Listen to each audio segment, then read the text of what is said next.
Moving along now, and our coverage continues. The Goodman's in Sand Hills Laboratory Open House, fresh off of her presentation. Joining us now to discuss the cattle markets is Katelyn McCullock. She is the director of the Livestock Marketing Information Center. And Katelyn, anytime you can deliver good news to cattle producers, they like to hear that, and particularly about the cattle markets this year, you're able to do so, right?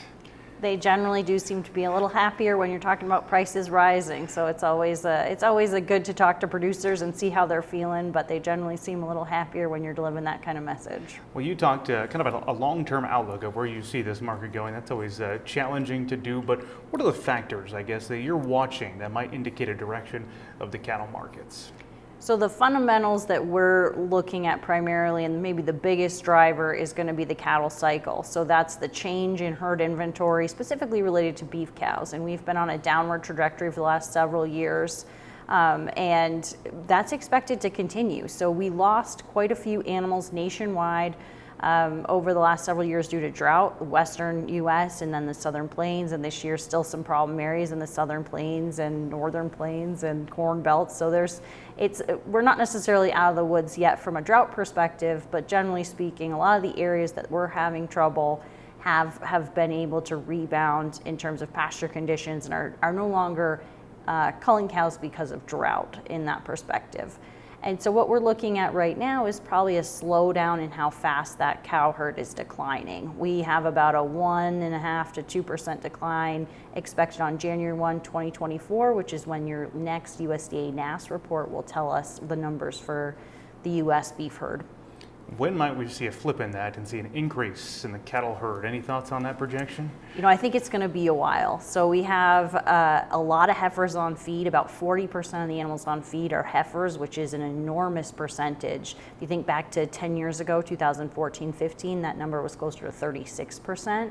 And what that means is if they're on feed, they're not able to be bred, they're not able to be retained. And so you've really taken our ability to expand the cow herd from retained heifers out quite a few years. So until you see that ratio drop, we're probably not going to see an expansion. So right now what I have penciled in is 2026.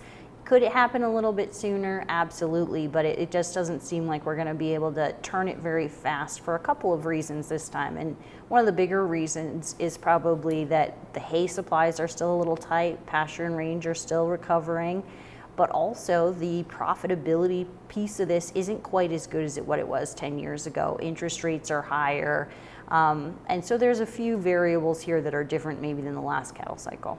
That brings me to where I kind of want to bridge this conversation to, I'm sure some of the producers were curious your thoughts on, is now the time where we should try to be rebuilding our local herds and maybe be investing into that future cattle, that herd, so to speak. Your thoughts on that? Of course, you mentioned there's a lot of factors involved in those kinds of decisions. I think it depends on if you're able to grow your herd organically through retaining heifers versus buying them. We have seen an uptick in the beef replacement auctions. Now those don't necessarily have data every week, and so some of them are hard to tell.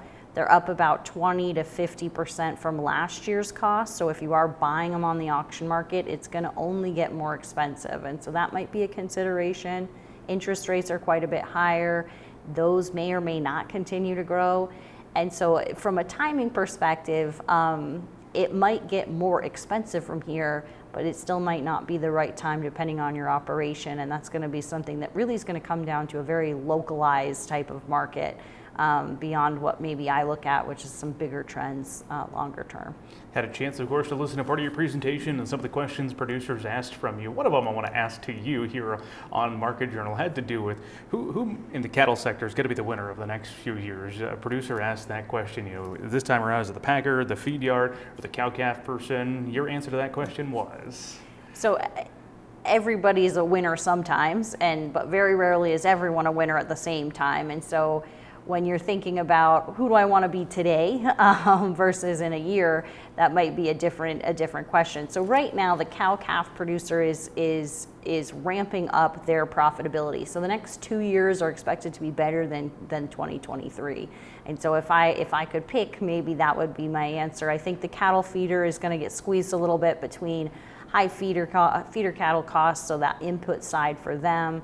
Feed costs are expected to come down, so it's not that they maybe won't be making making money. It's more like they won't be maybe having as good of a year as they did in 2023. So if I was going to pick 2023, I probably would have said a cattle feeder, and the packer has quite a few more levers that they can pull. And so, we're not necessarily expecting them to be where they were back in 2020 or 2021, which is when you would have said they were taking, kind of that lion's share of that supply chain. So, the answer today versus in a year, I think, is between that cattle feeder and that cow calf, but probably transitioning more to the cow calf side in the next couple of years.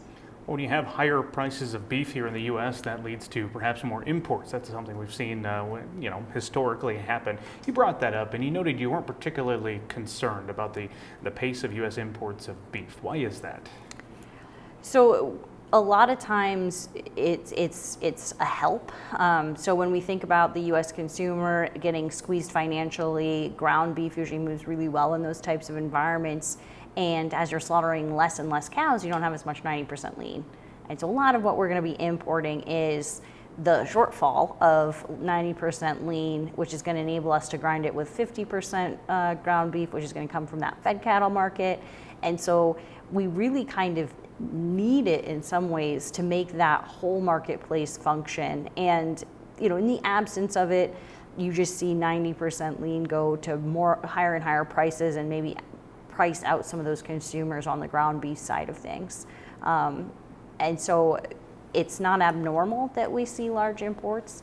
They haven't been as big as I thought they would be in 2023, but we are expecting them to be quite large in 2024 and 2025 as we're predicting smaller and smaller cattle supplies as well as smaller and smaller cow slaughter.